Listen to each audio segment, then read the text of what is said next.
The history of humanity is written with light. Walking on two legs, we saw the stars for the first time. Their light helped us gather and survive. Then fire came, and society was born. From hunters to farmers, civilization had begun. The time for conflict had arrived. The light of electricity pushed us even further. Ingenuity and technology became our blood. Machines became our thoughts. And then, when the world was on the brink of the cataclysm, the sixth vowel was born. We learned to harness true light, to conquer space, to colonize worlds. But then, the time for conflict had returned.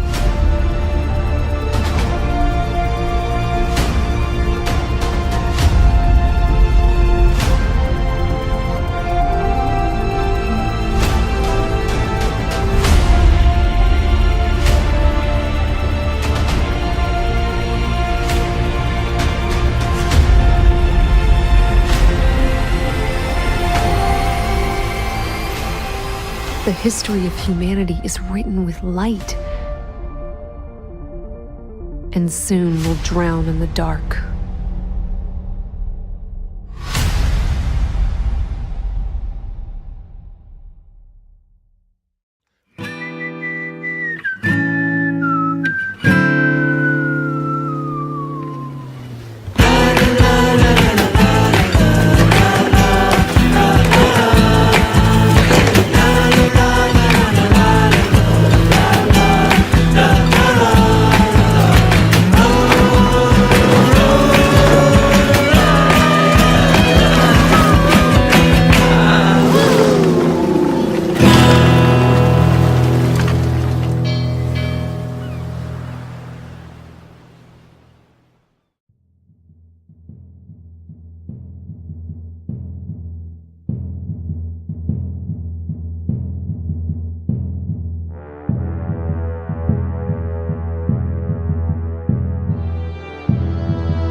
The ancients once ruled this world.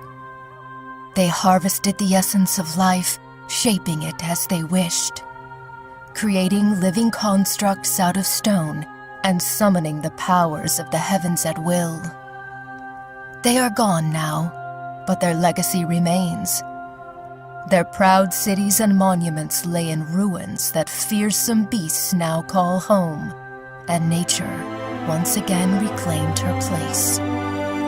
Only the strong survive in a land of beasts and magic. The tribes of men have spread and claimed the land, but many seek the power of the ancient artifacts. Resources are few, and men turn on each other for land. Help your people survive and prosper. Protect them from wild beasts and rival tribes. Conquer the land for yourself and unlock the lost powers of the ancients.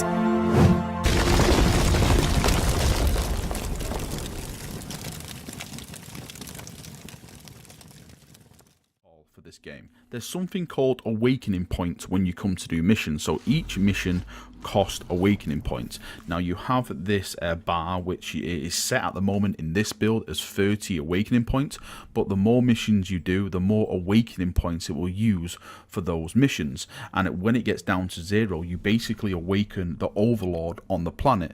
Now the developers are still playing around on what basically will happen when you reach 0. They don't know if that's going to be like the end of the campaign. Then they don't know if the overlord awaken and it's got to like maybe have some end game kind of content. They're still working on that, getting feedback on that, and they're going to releasing some more information on that very, very soon. The idea around this awakening point system is that over time, the more missions you do and the more resource and technology you gather, the closer you get to awakening the overlord. They want to try and do it so on one playthrough you won't be able to do every mission. This gives you the opportunity then to go back through the game, play in different ways to unlock and gather different resources and technology, and it also makes the game different each time you actually play it. So it gives you, you know, a replayability when you just want to come back to the game. Like every mission is not going to be the same. Now when you finally pick the mission you want, you deploy your team and you have like this little team thing pop up where you select all your characters and stuff like that. On here, this is where you can like put in like Skitara units, servitors. You can check out your stats of your characters, check out what their weapons do, all that kind of stuff. This is the screen where you basically organize your team to deploy and to go on the missions to purge the Xenos foe and borrow their technology, let's say. On this screen, this is also where you select your mission canticles. You get to choose 3 at the start of every mission.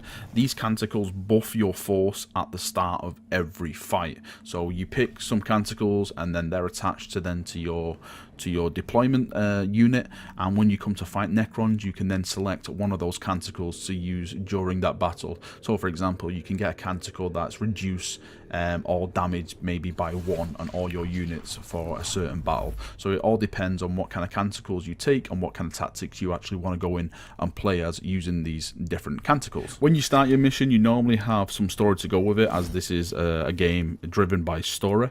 You'll have this little bar in the top left where the more stuff you actually move around in, like exploring the tomb of the mission you're in, the more the Necrons will get buffed. So the more exploration you do, the more harder it actually comes to fight the Necron forces that will be popping up trying to stop you. When you actually explore the tomb more, sometimes you'll have icons pop up which are events. Some of these events